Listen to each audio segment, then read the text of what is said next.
Соц тармактардагы көп суроо болуп атат, ушу айлык маяна боюнча эмне үчүн кыскарылды депчи. Ошо боюнча жалпы маалымат берип кетейин деп атам.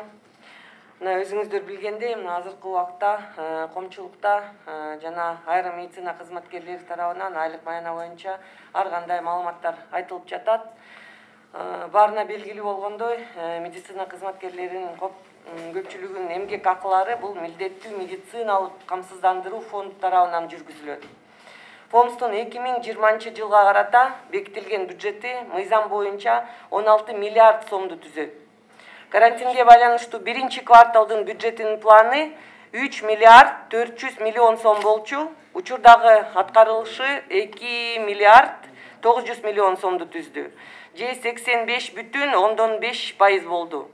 Бекитилген пландан 497 миллион 500 миң сомго жетишпей жатат. Мунун ичинен биринчи кварталда бул республикалык бюджет боюнча план 2 миллиард 700 миллиард сом.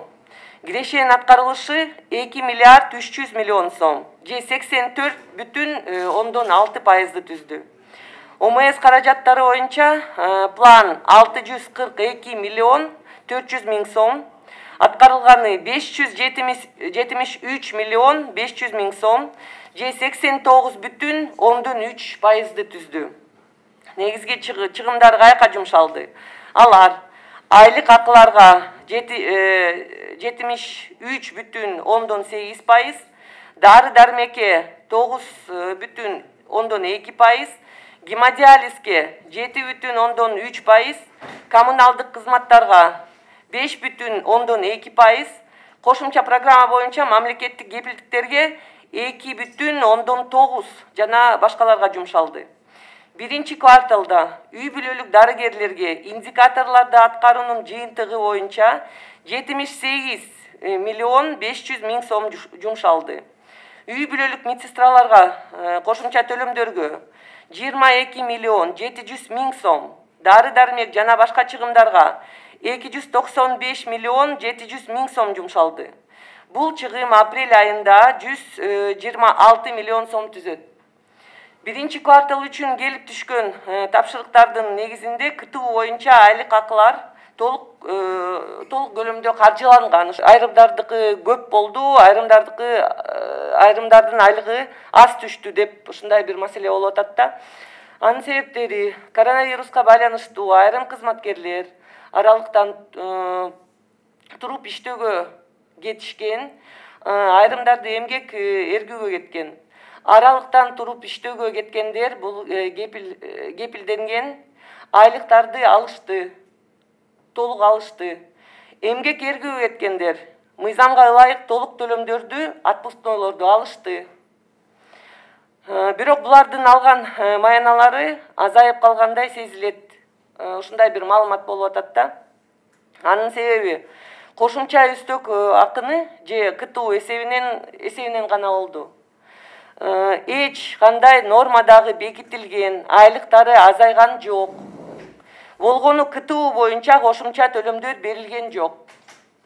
Дагы бир айтып койчу маселе бул республикалык фонд тарабынан мурдагы эле тартип менен белгиленген айлык акы каражаттары толугу менен которулуп берилди. Ушуну дагы медиктерге жеткизиңиз. Ал эми медицина кызматкерлерине КТУну аныктоо. Бул жергиликтүү медицина уюмунун жетекчиси тарабынан аныкталып, төлөнүп берилет. Тактап айтканда, өкмөт тарабынан фондско акыга каралган финансылык каражат 100% каржыланган. Саламаттыкты сактоо уюмдарда кошумча айлык акы өкмөттүн 2011 жылдагы 246 токтому менен бекитилген. Ага эгерде үнөмдөлгөн каражат канча болсо, ошого жараша кошумча үстөк акы кызматкерлеринин ортосунда КТУ боюнча азыраак же көбүрөөк бөлүштүрүлүшү мүмкүн. Үнөмдөлгөн каражаттын бир бөлүгү бул коронавирус маалында жумушта иштегенге макул болуп калган башка кызматкерлерге бөлүштүрүлүп берилди. Ошондуктан алар бир аз көбүрөөк айлык алышты. Анткени алар карантин маалында суткалап дежурствода болуп жатышат, өзүңүз билесиз.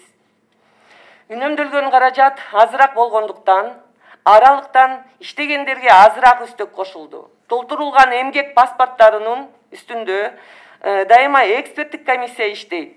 Бул система көп жылдан бери иштеп жатат. Бул эмне экендигин бардык медицина кызматкерлери абдан жакшы билишет.